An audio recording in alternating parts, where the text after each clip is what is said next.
More to marketing. Welcome to Modern Marketing, the podcast that explores marketing, product, and everything in business. I'm your host today, Susan, and today we're talking about how companies can develop a culture of inclusion.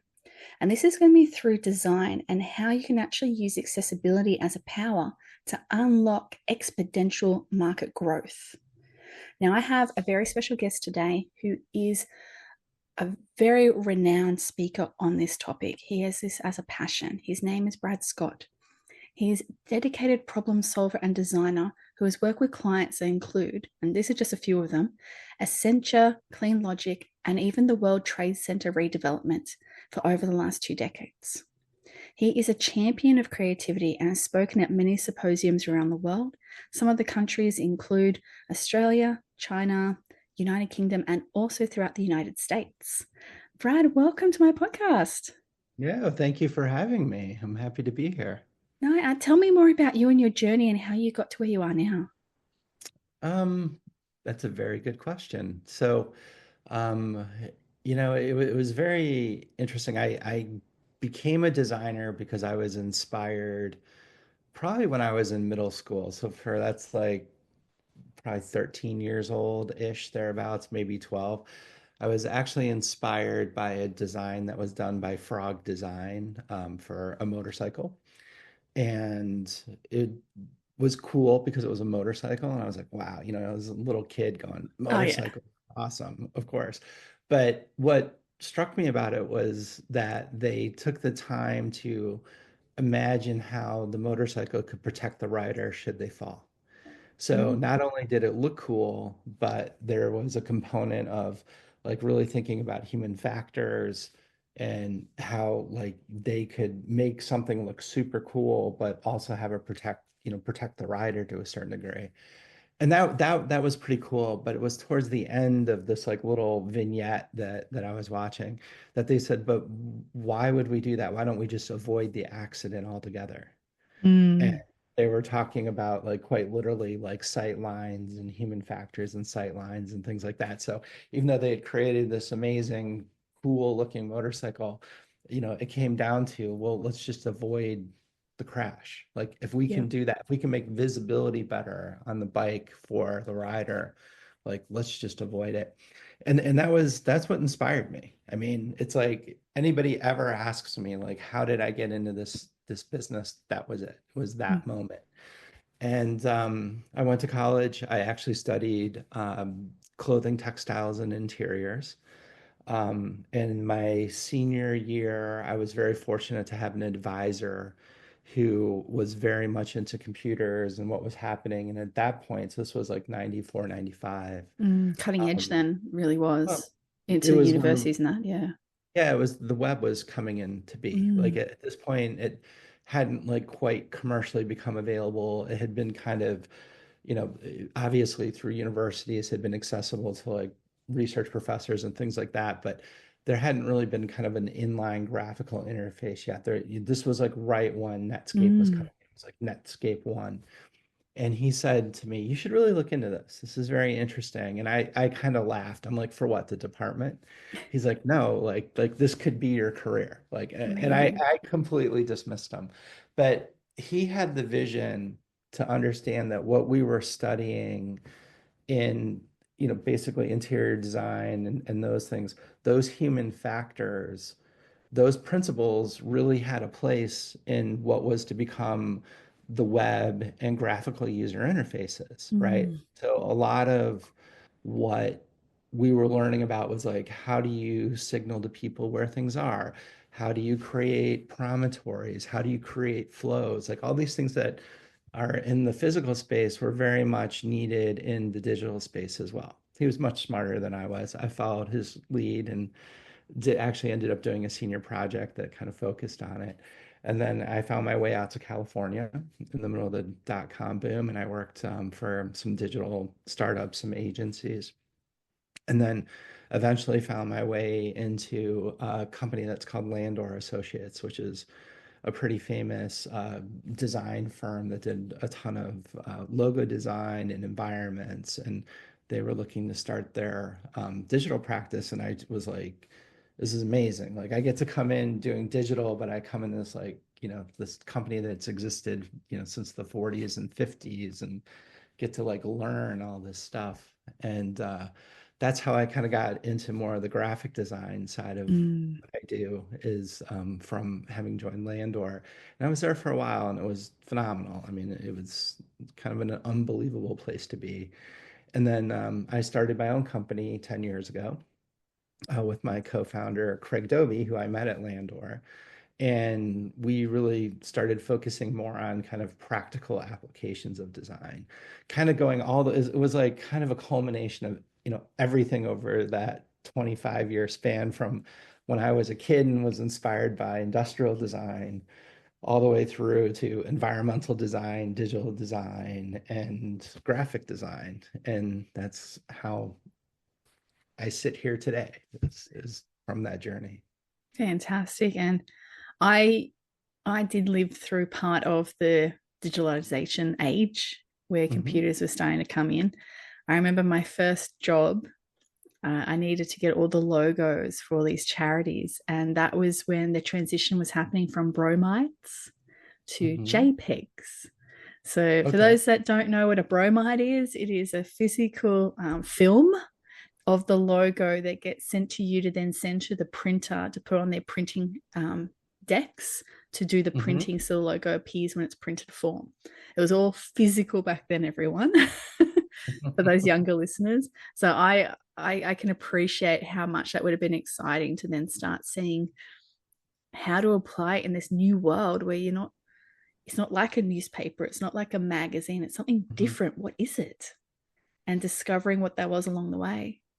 Well, first of all, you don't look old enough to be telling that story. But I grew up in print shops, and my mom actually worked in a print shop, and I remember like, not hand setting type, but hand pasting type, like Mm, having things coming out of a typesetting machine and then rolling it with wax on the back and sticking it on and shooting a plate of it and yeah. all that kind of stuff. So it's I mean, there's something I miss about it. Like I miss the tactile quality of it. That I really did struggle at kind of I would say around 2000 about 2000 like right going from like 99 2000 2001 having worked in almost exclusive digital and not ever having anything tangible. Mm, And that was partly the reason I went into Landor was that they were producing digital things, but in the context of like larger programs that also included like tangible things, like real stuff. Like I worked the on the assets BP that come beyond it. project. Yeah. Yeah, it was like I did digital work when BP rebranded, so British Petroleum. The person who sat right behind me, I looked over and he was hand sketching what became the service station pumps. Amazing. And it was cool to just kind of be able to like swing your chair around, and his name's Cameron, and talk to him about what he's doing and just kind of feel the paper and talk about it. It was something I miss, and it was something that we wanted to make sure when we started Applied that we had a broad swath of Mm, things that were both digital because everything is, but also that we're still very much, physical specimens as mm. well. And I suppose that another element that you talk about a lot that you've brought in as well is really when you're building anything out, embedding that inclusivity into it and having it go beyond not just within that piece, but into the culture and beyond into the design. Can you talk about how you started thinking that way and what you've done to apply it? Yeah, so I mean, it goes all the way back to college. And the reason why I shared the long soliloquy of my journey was that every one of those things has kind of informed where we are. I was very lucky to be in a program that put a tremendous emphasis on what's called universal design. And if you can look it up, there's so many people are so much more eloquent about exactly what universal design is. But if you haven't looked it up, I encourage anybody who's listening to explore it. The basic summary of is you're designing for everybody. And by designing for everybody, you make everything better. Mm. And it really resonated with me. And the example that my professors used to use was a very simple one. Like, imagine that you are walking up to a door and you have an armful of groceries and it has a knob. What do you do? That's the, you've got an Mm. armful of groceries or a child in your arm and you're, reaching for a doorknob. Well, imagine designing that same thing for somebody that has like dexterity issues, right? On top of it. Now it's like extremely difficult. But both of those things could easily be solved by a push bar or by a Mm. lever. So instead of like specking the knob, spec the lever, right? Yep. And then whether you're having mobility issues, right? You have dexterity issues in your hands, you have arthritis, you can't quite grasp the knob and turn it, you hit it with your elbow and open the door. Hmm. Or whether you don't have those issues, but you have an armful of groceries or a child in your arm, you can do the same thing and hit it. And that had it rang so true to me. I was like, these are things that you can do that help people with very specific issues or who, just help enable their life be better. But it also ultimately helps everybody along the route. And if we think about them at the beginning of the project, it doesn't have to be expensively retrofitted, and it doesn't have to compromise the objectives of that project, right? It's built in. It's at the point when you can do those types of things, and it's both practical and doesn't have to be necessarily expensive to do it. And it also just makes things better for everyone. I 100% agree. And I think it's one of those things that some people are complacent and forget, and they think everyone's like them when they're doing design or building products or Mhm. whatever it might be. That it is so important to consider how it could be made better beyond. So I love the concept of the universal design because that naturally just brings that to being. Yes. And And you've it brings it, I'm sorry, go ahead. What were you going to say? you I was going to say it brings it to being in a context that doesn't. The thing we've always strived for is we don't think that there's like mutual exclusivity between like what you would consider aesthetically good design and design that's universally accessible. You know, if you start to think that those two things are and I hear this complaint a lot. I hear a lot of, I'll hear it from a designer who will say, well, if I make it accessible, it's going to compromise the design. And I'm like, no, like that's not the way to think about it. We as commercial designers, we as people who are hired to solve problems, have to it's one more element in the brief. It's not a hindrance in the brief. It's one more thing that as a trained professional, you need to be making sure that you're checking off on.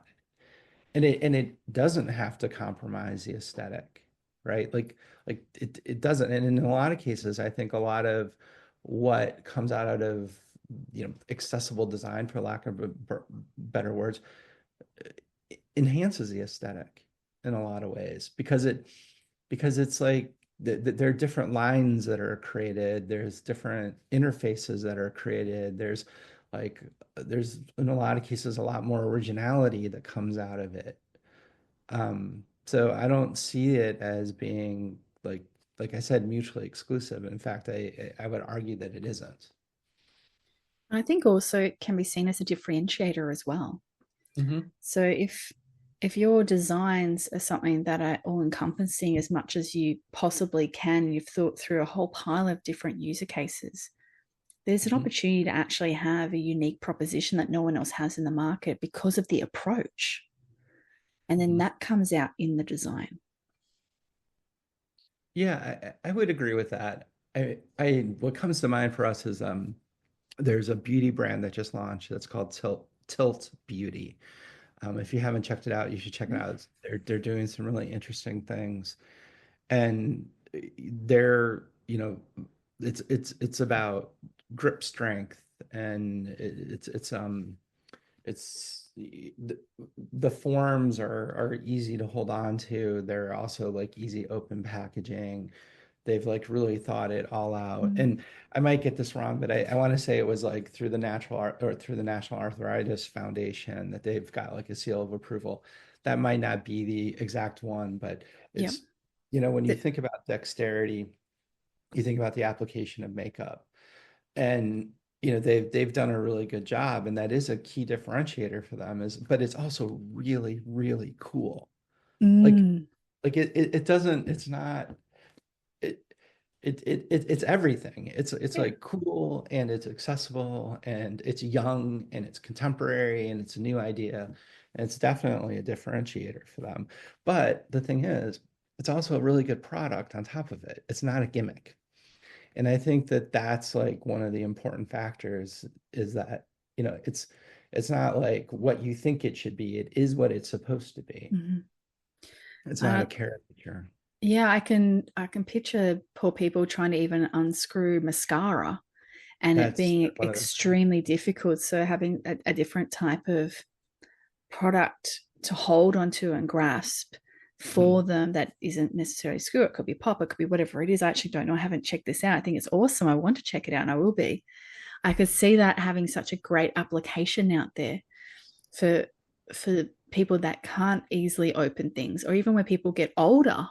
It doesn't have to be someone that has issues with their fingers and being able to hold things, but when people get older, that naturally happens. That's right. So it's got so many applications that go beyond just accessibility as well. Yeah. And let's bring it all the way back to, you're in the bathroom and you got something in one hand and something in the other, and how many times are you trying to open something up, right? Mm. Like like that's my point. That's universal design. It's not just designing for one thing. It's like designing for a case that really helps anybody across whatever scenario you might be encountering. And So, yeah, and I love that it doesn't have to either be based on something your competitor's doing either. You can come up with a unique design that fits universally as well. mhm. So you don't have to do what's been done before. I love that. Yeah, it's a fun time. Let me put it that Mm. way, because I feel like, or at least I'm hoping, maybe I'm just hopeful in this. I feel like the conversation's shifting from how to be accessible to being accessible. Yes, You know, I truly feel that we're moving into that era as well. Now, accessibility sometimes is hard to grasp and for people to think about and to think how it can be applied because it can be a bit challenging for when there's business that's been around for a long time or even for an emerging new company.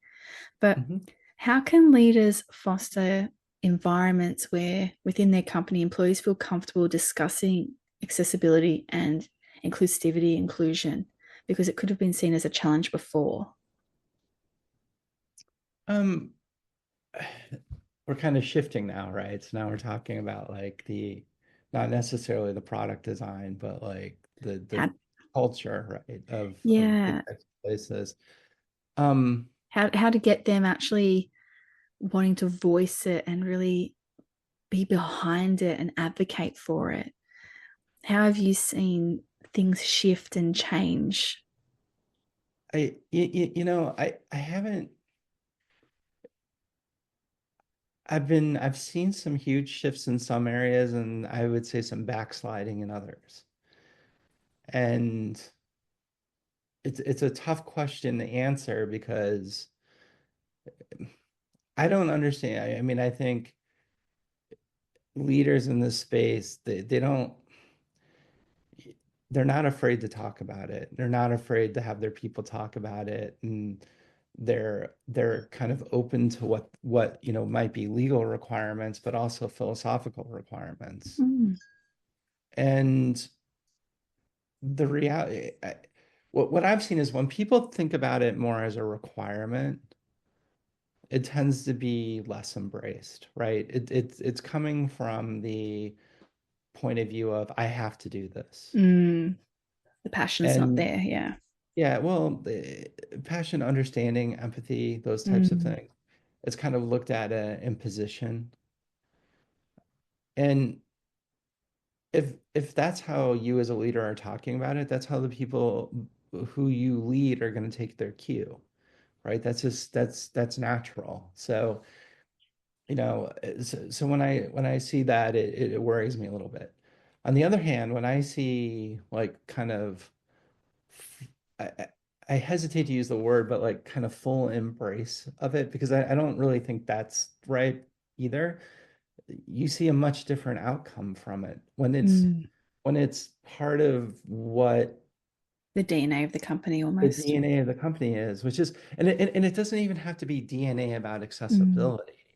It's just about, it's about like kind of like beginner's mind, right? It's like looking at it and just saying, okay, how do we make this the best product, and how do we make it the best product for the greatest number of people? Like this goes back to kind of the market, I think what you were hitting Mm. at a little bit with the market share question. It doesn't make economic sense to indirectly displace people from wanting to buy your product, Mm. right? Eh, And Yeah. in today's market where it's like it's a onesie twosies game, right? It's like everybody counts. It doesn't make any sense to like want to limit who it is that you want to talk to. And sometimes I think people are just maybe a little naive about what that is, and I think other people are maybe a little bit more forward thinking about it. But those are like I think very interesting dynamics that like lead to the culture of Mm. how they're going to approach it. One of our clients, CleanLogic, is they do an amazing job with inclusivity all the way to accessibility. They have like their culture is they employ people with different means. I mean, it's remarkable what they do. And they also have Braille on all their packaging. They put a lot of effort into the sustainability of the package. They're starting to put more, they're starting to like kind of point more at like how things open, are they easy open, things like that. It's just it's in their DNA. Mm. It comes from like just who they are. And I think part of it is the founder's mom. His mom is blind. So he had a lot of, um, sensitivity to people with vision loss, and that parlayed into, broader kind of um, understanding and exploration around like what are other things that we can do to make sure that both our business environment is inclusive, but also the things that we're making are as well. Yeah, that empathy makes such a difference, doesn't it? Because then Hmm. you, you put yourself in their shoes like you should anyway if you're doing customer journeys, but in Yeah. more of a natural way where you're not forcing anything, like you said before, by having it just naturally included and embedded within culture and behaviors, you're going to get that better outcome. Yeah, and I think you're also going to get outcomes that you don't expect. And I think that that's the other part that's really interesting. And again, I hope I don't butcher this story. I'm using these examples. So they just recently opened a factory in Pennsylvania. I went to visit it. It was part of a big launch for their company, and that facility, it's a fully inclusive environment. So they have people, able all the way through to blind people and Wheelchairs, people. all of that. Yeah, it's that they're fully inclusive. And one of their top sewers, because they make a product that has to be sewed. In fact, I think he is the top sewer, is blind. And you're, Amazing. and you're kind of like that doesn't compute. You're like you have a person who can't see working on a sewing machine. Yeah. And I was talking to one of the people on the floor, and they said, yeah, well, he's not hindered by sight. Mm. He can do it by feel. Yeah. And it translates to faster production and more accurate production. Amazing. If you don't have that environment, you would never find that out, right? Exactly. It's And and pretty even the cool. trust as well, the whole trust going, let's even give him a go and see what he can do as well. Of that Yeah, company just going that anyone can do anything. I think there's a two-way trust to it, right? It's Mm. like I think the thing we have to like recognize with all of this is it's easy to talk about it from the company's perspective, but he's trusting them as well. Yes. Trusting that they're providing an environment that is going to play to his strengths, not play to his Mm. weaknesses, that they're going to maintain training and decorum that says this is the type of environment that we are. It's important to us. Yes. We're not going to be exploitive, things like that. I mean, that goes back to that leadership question. That's the leadership they provide. But here's the craziest part. It's not more expensive. Not if you So, if they're planning everything out, it's the same cost when they're building that factory, isn't it? yeah, it's the same thing. It's the accommodations aren't like so They're not off the extreme. charts that it's prohibitive, Yeah. which is the argument you hear on the other side quite a bit is like the accommodations, the retro, having to retroactively go in and fix things. Yeah, that it there may be some truth to that one, but it's not what a lot of people think it is. Exactly. Like I've been fortunate in my career. I've worked with all walks of life, and one of the ones that stands out was I was introduced to a gentleman who was blind, and he was an engineer, but Yeah. he'd been blind almost his whole life. So he went to university and everything and became an engineer and was now working. I think it's 20, almost 20 years he was doing that. Over 20 years, I think it was. And I was just like, wow, Hmm. I can't even read this, and you're reading it in braille. And all the software and everything, technology has helped so much for a lot of individuals to just excel and really do their natural talent. And I Hmm. find it absolutely fantastic when companies go, you know what? For $100 software, let's do it. That's nothing in the scheme of things for the talent that you get with it and the passion that person has and what they've learned along the way too. Right. Yeah. I mean, I guess, it's that question. It's like, what did you learn from that? Like, what was it that Oh, that that you I just learned he was just so smart.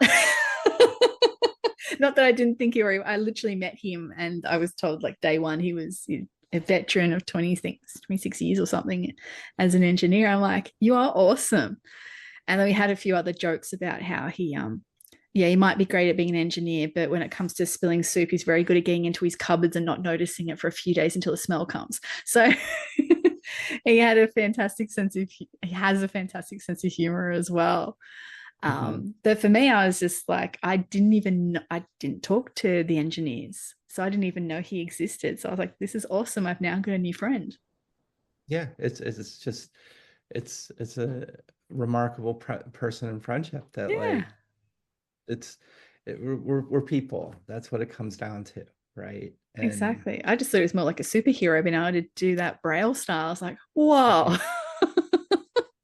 Braille's tough. It's a really tough. I mean, it's we worked with the Braille Institute of America, and it's amazing what it is, but my gosh, it's like Mm. learning it retroactively would be very difficult. So Oh, and this particular gentleman, he had like giant manuals of it as well. And I was just, well, no. I don't even know how he understood a picture, like a graph or something either. I don't. Um, but no, I agree with you. And I think there's some companies that just, as you said, they hesitate in the investment because they perceive it's going to be complex or costly. And yes, I agree, retros, depending on how deep they are, could be, but the benefits could outweigh that initial outlay as well. yeah, I mean, I think you have to start small with it. If that's not where if you're not starting from the beginning, you have to start small. And like anything, it's like kind of start small, have an open mind, have a plan, and adjust the plan as you go, right? And really understand like what you're hearing and what you're learning as you go through this process. I mean, CleanLogic's amazing because I mean it was in their DNA and it's just been kind of phenomenal to watch how they've how they've adapted and how they've like changed their plans, and they've learned things and we've learned things with them. And it's like they're like, oh, that didn't quite work out the way we thought it was going to work, but this is what we learned from it. And then, and then that spun into the next thing. And it's I think in a lot of ways you can't be afraid of not being perfect, right? You Yeah. Well, no one is, are they? No, and not, and I think the other thing is like there's a lot of people who are experienced in it, but it was new for them too, right? And it always is. Like I think that's kind of the crazy thing about everything that we have around us. I say this to my son all the time. Everything that is in this built environment, we've built. There's no mystery to it, right? Like it may seem mystical, but there isn't mystery in it. It's it's built by humans, Mm, and you just have to do it. And that's kind of how I feel about this particular topic is it's like you just got to do it. You just got to get on with it. And I think the benefits of it just so far outweigh the cons that to me it makes perfect sense. But you ex- have to be, I think, willing to like kind of take the journey. And you I also have to agree. be willing to defend it in some cases, which, and I think that's the sad part for me is it, we can cite statistics all day long of why why these workforces that are fully inclusive are so beneficial for everybody that's involved. But there's still naysayers. They're like, yeah, but well, Mm, yeah, maybe it's not right for you. So, exactly. Exactly. I had the privilege to work with one of the charity, I don't know if you call it charity group or non for profits for Down syndrome. And mhm, I was as part of one of my university projects I did years ago. And it was such a beautiful experience working with the whole business because mhm, they're how they've built it is yes, I'm going to use terms here. Hopefully, I don't offend anyone. Non people with Down syndrome were running it, but had mhm, empathy because family members were impacted or touched by it. But the business revolved around bringing people with Down syndrome in to work there and to do all the everyday tasks that anyone with non Down syndrome could do. So, mhm, from admin to phone calls to events to running all different things. But the goal of the company was that over time, so starting little bit by little bit, everyone would have Down syndrome working there, not touched by it, not a family member impacted, but everyone working there from the top all the way down to the bottom would be a mhm, fully immersive Down syndrome company. And I thought that was such a magical goal for that company. I know things are more about inclusivity everywhere, but mhm, for such a strongly needed, empathetic um, company and what they do and how they help families and educate, I thought that was such a great way to look at how they were trying to build out the future so that it mhm, truly was resembling. So they, if someone came to them and said, I've like, I'm saying I'm the human, but I'm a 16-year-old. I've got Down syndrome. I don't think I have a future. I'm just about to leave high school. Well, they could mhm, turn around and go, but look at me. And that would be so inspirational as well as part of that story. And that's why I really enjoyed working on the project there because I could see them wanting to do that and see them really doing it as well. mhm, And I know it's a very extreme example, but it really did. It left a lovely little piece in my heart from being on that project and talking to that whole team and what their mhm. future aspirations were as a business and culture together. Yeah, I mean, it sounds remarkable. The thing about it though is it's they were trying to build a business that was sustainable, right? Yes. And that's the goal of business, Mm. right? Like that's kind of what I would like I this is the part I want people to understand is like it's a great story, it's a great goal, but ultimately the business dynamics are the same for them. Yep. And they're finding their way and they're being successful, and they're being successful in the context of what successful businesses do. that's what I mean by like they're not mutually exclusive. Mm, And I think that that's been like our big eureka moment in our studio is just like like the goals are the same. It doesn't it's like to operate a business, you have to have money coming in, right? yep. You have to have a revenue, you Yep. have to pay people. And if you're for profit, you have to have profit margin. If you're not for profit, you have to break even. But if you don't, in either case, you go out of business. Exactly. That, that's a It's the shared same goal. experience no matter who you are.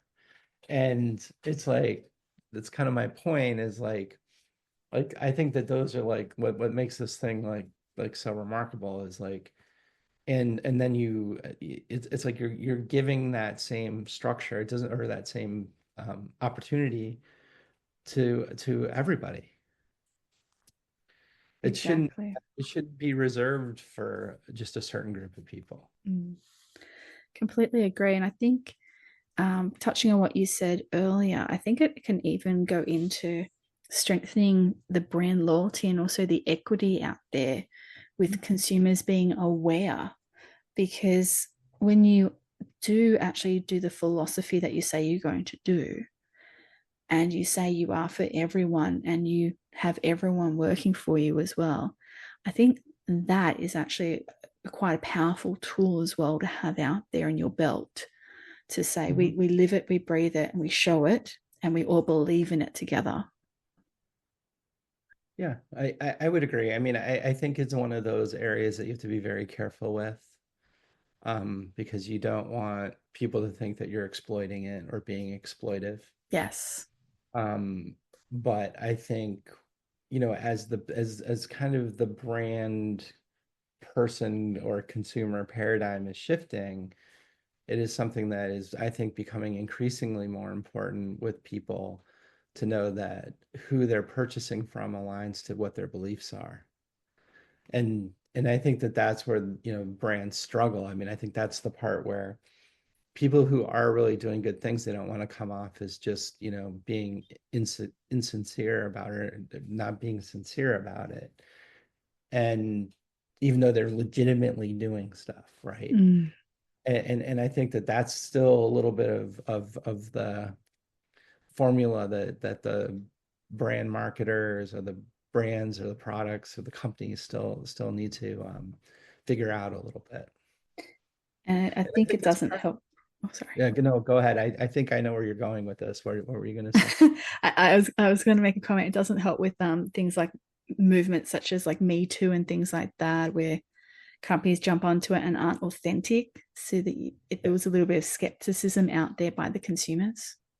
yeah, I would agree. I mean, I don't think it's helped by people who are trying to kind of intentionally harness it to Mm-hmm. increase their revenue. But I also think that people are pretty keen and smart and figure it out pretty quickly. I Exactly. I mean, my advice to a brand would be if it's not who you are, don't do it. Mm, Like yeah, just don't. Just don't. It's just do whatever it is you do. Like don't do that. yeah. So It's got to be authentic, or else you're just going to do detriment to your brand. And 100%. and it takes so long to build a brand. One small thing can ruin you. And Yeah. I know you've worked on some of those brands that have had impacts like that in the past, where they've had to work on their image and actually work hard to build that trust back over time. Yeah, I've been pretty lucky that the people I've worked with have what's been interesting even over the last 10 years is we've been very, very lucky that our clients are on an ascension. We're not usually on a recovery mission with them, which is a lot more fun. So That's it's one word for it, fun. well, like what I mean by fun is like our clients for the last 10 years are people who are growing, who have great reputations, who are doing kind of amazing things. So, I haven't had to work with anybody where we're trying to like kind of patch up a mistake Mm, necessarily.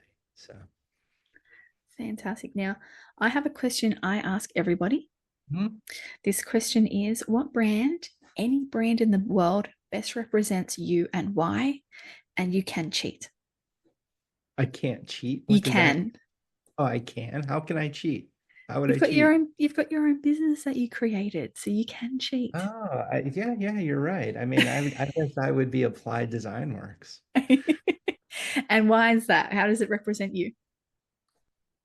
Well, if you haven't picked up on it in the last 45 minutes, no, it, Applied is a place where it's about beginner's mindset. It's about like really getting to work with people who want to make a difference in the world, and do make a difference, right? Mm. It's kind of weird that I didn't think about it. You totally threw me for a loop. I was like, okay, yeah, sure. I don't think of us as like a brand. I think of it as like just the people that we are, right? So You are maybe, a brand, yeah. yeah, that's interesting. Wow. That was a surprise. I appreciate it. So Thank you, and thank you for sharing. Is there anything else you want to add before I do a quick wrap up? I just want to say thank you. Thank you for bringing this topic to the fore because it's conversation and it's people hearing these things and saying, you know what? That's a person just like me. And this isn't a scary thing to do, or this isn't a hard thing to do. That really helps to move these things along. And I also appreciate your thoughtfulness on it because it's not, they're not big revolutionary things that need to happen. They're just, it's part of it's just being part of the brief, it's being part of the project, it's being part of the ethos. And I think people start to understand how to start these projects by hearing about them. I so thank you for doing that. It's Not a important. problem. No, thank you for coming on board. I was really interested in this topic, so I really appreciate all your time as well and everything that you've been doing in this particular space. Now, Good. for everyone here, my thoughts in the wrap up. So, for me, accessibility is one of those ones that I'm actually very passionate about. And I've always been quite an advocate for it as well behind the scenes where I've been working because I feel that it's everyone has got something to contribute, no matter who they are, no matter what stage they are in their career. Everyone has something that they can share. So that's why, in particular, I was really so excited to have Brad on today because I wanted to hear more about it in practical land of someone doing this for their everyday job and being passionate about it and how they applied it. So for me, what I took out of today was beginner's mindset really can help you get there at the beginning stages, particularly when you're first starting off, to be part of it. But if you're already going through the journey and you've got a company, you're not sure how to bring in accessibility and all those areas that encompasses, you're not sure how to, think back to something really basic of universal design. How can you design something for everyone to make everyone's lives better? So go away from those traditional personas and all of those things that do complicate a lot of the product builds and go back to that. How can I make this the best product possible for everyone in any way they could use it? And then not only is your business going to benefit from having more people being able to use it, that generally equals more revenue too, doesn't it, guys? So it makes sense. It just makes business sense. So why aren't we thinking like this more and more often? Why aren't we thinking of the example we got of the doorknob? Why are we thinking it has to be round when it can't be something different? It's not going to change the beautiful look and design. It's going to make it more practical, more applicable, and more people will be able to use it in that example. And it doesn't require generally any more thinking either. It's about just really looking at it and solving it in the best possible way so that you are doing the best you can, which again is something you should be doing in business. Isn't that what we're all supposed to be doing? The best we possibly can. And part of your actual business model itself, when you're building your teams and you're trying to be that best leader that you possibly can, having a more diverse workforce helps you. It actually works for you.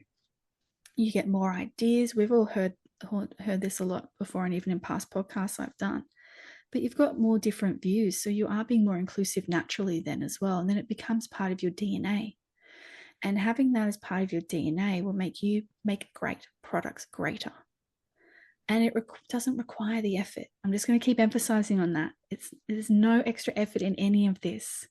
It's just how you embrace and how you look at things in a more, I'm going to use the word universal way, because it really is. And it means that you're not limited. You're no longer limited by anything. You get to think about how you could have your own differentiator out there. If you look at the example of the makeup brand Tilt Beauty, they've looked at how they can make beauty accessible for anyone and everyone at any stage of life, literally any stage. Might not be good for people with kids in case it's really too easy to open and they decorate the walls, but hey, if you're thinking about people who have dexterity issues, or when you get older and you find things harder to open, they've been thinking about how to solve those. So things like braille for people so that they know what color they're picking up, for example, or packaging that is both sustainable but also easy to open. I don't know if everyone suffers what I do. I'm very able. I'm a very able person at this age in my life.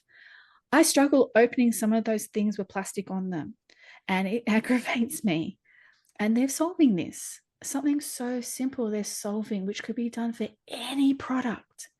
And they've just got the accessibility and mindset, but doesn't mean an inclusive mindset, but doesn't mean you can't too, because that just gets rid of customer pain, which we're all supposed to be trying to do when we build products and services.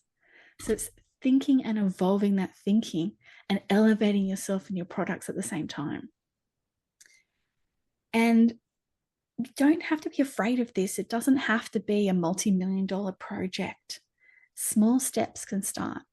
If you've got the luxury of being able to build a beautiful warehouse and you can think of employing all walks of life in there, then you can have it as part of that project and it has no additional cost to you. But if you already have factories, offices, wherever it is, you can start small. You can just start one desk at a time for the right candidate coming through for the right role. And that will make a difference for your business as well, because then you've got the right people there that will help your business become magical. The benefits really will outweigh any of the cons, particularly if you have that inclusive, natural, organic company. And I want to stress that as well. It's not about going out there just to do it for the sake of it. It's not a me too. It's not to be insincere and just use it as another marketing gimmick. It's about truly believing that having everybody involved and universally being there will make your product better than any other and stand out. And the crowd will know. They are savvy. They have their phones. They look up things all the time.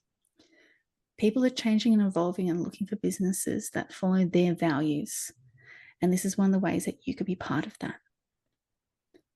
How did my wrap up go, Brad? It was great. Anything I missed that you want to add in there? I think you hit it all. It was perfect. Oh, thank you. And thank you again so much for being here on my podcast. Thank you, Susan. I appreciate it. So thank you. Everybody, don't forget to reach out to Brad on LinkedIn to follow his journey and also all the companies he's working for, so you can see how this topic is coming to life out there and some more fantastic examples. I'll make sure it's included in the show notes. And for more to marketing, don't forget to like and follow and tell any of your friends, and listen out for more fabulous guests in the future. More to marketing.